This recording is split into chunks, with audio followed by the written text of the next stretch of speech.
Bismillahirrahmanirrahim. Assalamu alaikum, girls. Farzana Hassan here.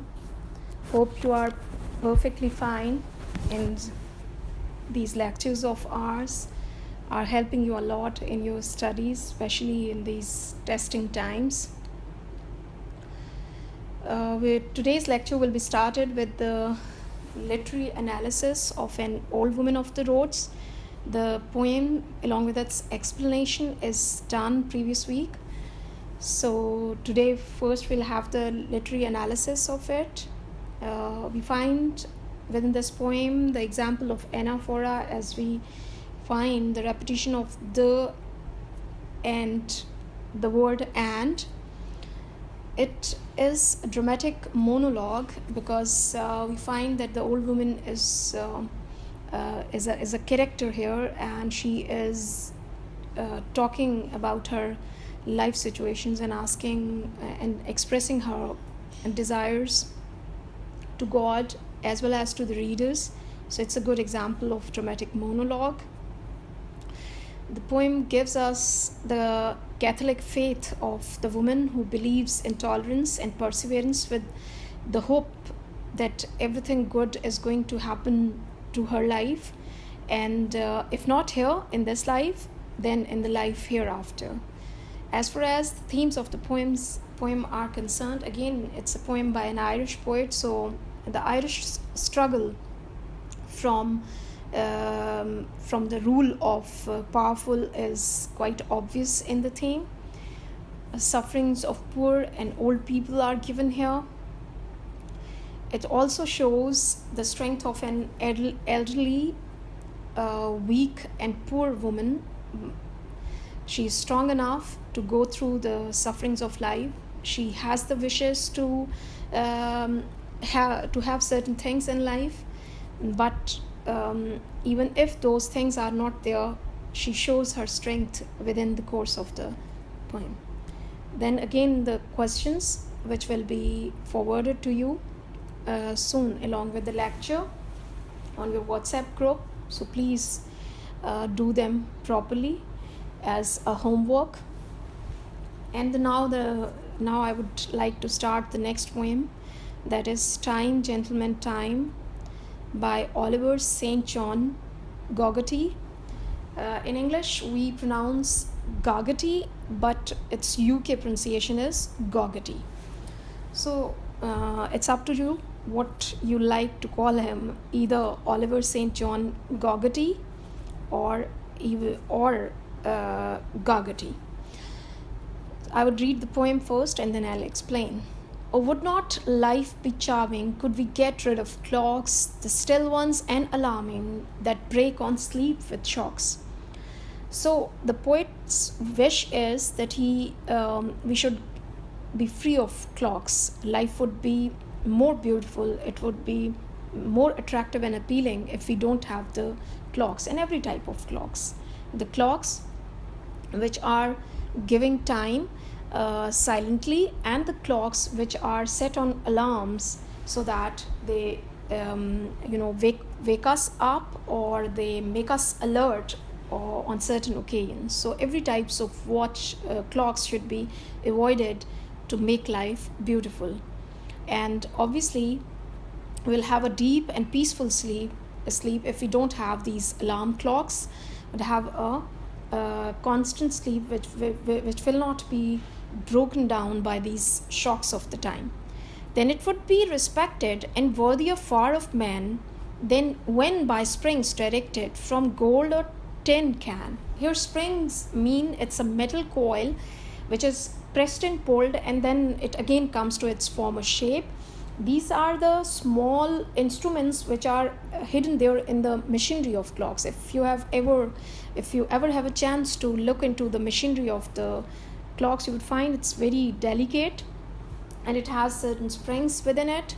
So he says that human life would be worthier, it should be worth living, more valuable, if it is not guided by the springs which are found either in a gold watch or in a tin watch. So he is against the domination of these clocks which are ruling the life of man, and making the life itself insignificant, making it not worthwhile to not worth living, making it insignificant, and making it valueless. So he wants that we should be aware of these watches which make our life so difficult to live, and life itself becomes valueless, and we are more concerned about time than the actual life, which is obviously much more important than the time that is ticking along it. Next stanza. Why should man's life be reckoned by anything so queer as that which splits the second but cannot tell the years? Reckon mean measured, and queer mean strange. So time is something really strange. It is we have given it a power in spite of the fact that it is something really weak. It just can divide. It can just divide our life, and it doesn't have any power over our life. It only divides the seconds of our life in second span, but it cannot add to our lifespan. The life is something that is not controlled by time in a significant way, and we know this fact. Even knowing this fact, we go on obeying the time, which is something really strange. It measures our life in seconds and doesn't add any time to it, or doesn't add any happiness to it, or doesn't add any quality to it. So why we should be living so much under the restrictions of time? If we got rid of watches, trains would cease to run. We could not fight a battleship or aim a battle gun. Here, the poet shows his dislike for war, which he thinks is obviously the result of this entire industrial revolution, or with the coming of the weapons, the deadly weapons, and with the coming of the machines, human life has become really difficult. If we don't have watches, then obviously the trains would not run. The weapons will not be taken from one place to another place, and in this way the wars can be stopped. So in this way there will be no weapons seen on the earth, and there will be no war. So this time and these machines, which are found in the shape of a clock, or these machines which are found in the shape of weapons, and then these weapons are commuted, are taken from one place to another place through this machine. So he is against all this change in human life, which has brought only war, which has brought only destruction in life. And there is so it's good if we make our life free of the watches. Nor tune the little engines which fill the towns with fumes, and send men with vengeance quite rightly to their tombs.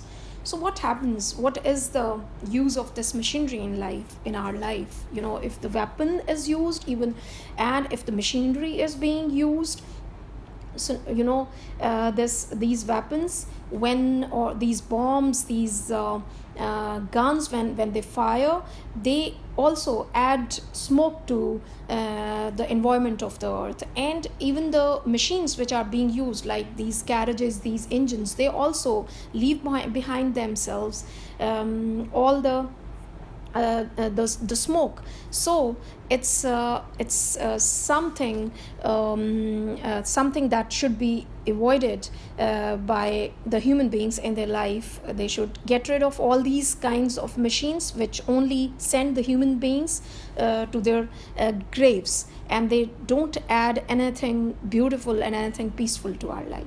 If we got rid of watches and wanted to approach the pallid people's cities, we would have to hire a coach.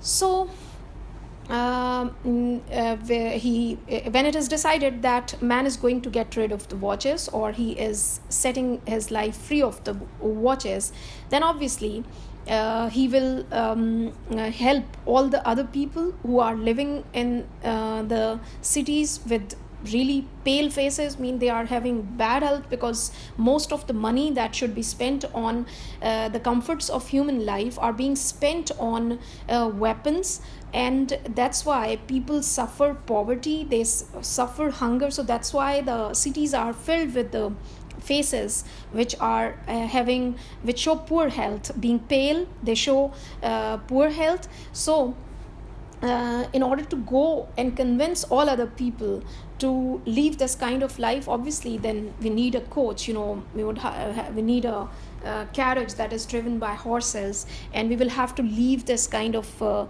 mechanized life which is being controlled by the engines, which is being controlled by the machinery and being controlled by the weapons. And guard who to arouse us so hardy in the morn, outside the licensed houses would blow a long bright horn. These licensed houses are either the inn or eating place, or a public place or a pub where people gather, especially in the West, and they have their drinks over there. So he says that obviously it would be a journey towards the past, because what is modern age? It is all about machinery, it is all about industrial revolution, it's all about weapons. So when we will leave it, obviously we will have to reverse our life, and we'll go back to our past.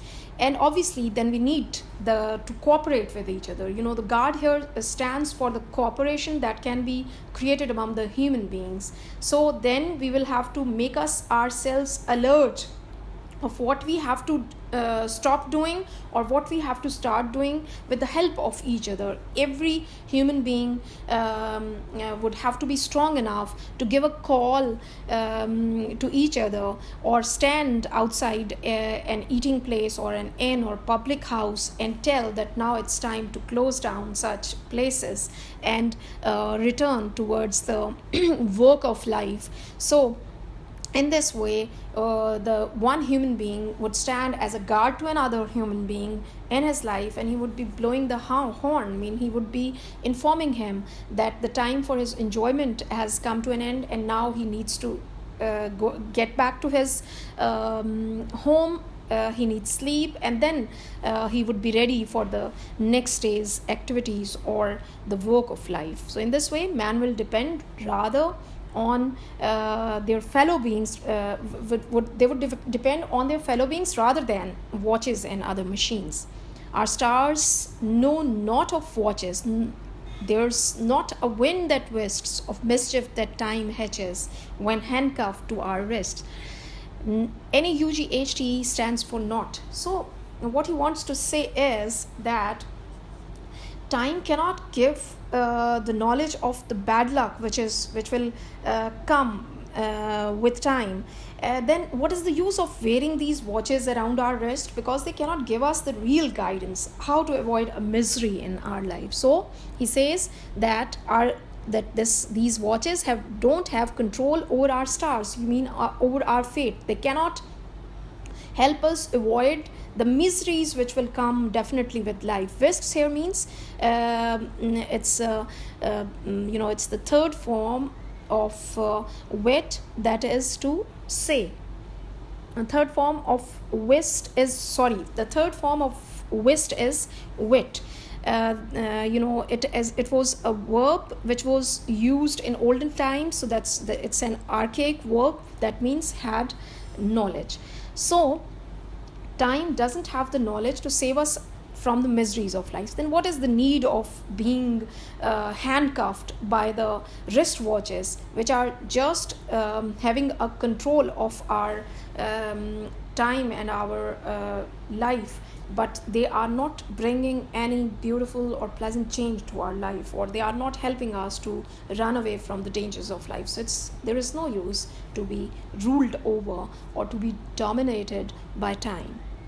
So with this, we come to an end of our poem, Time, Gentleman, Time.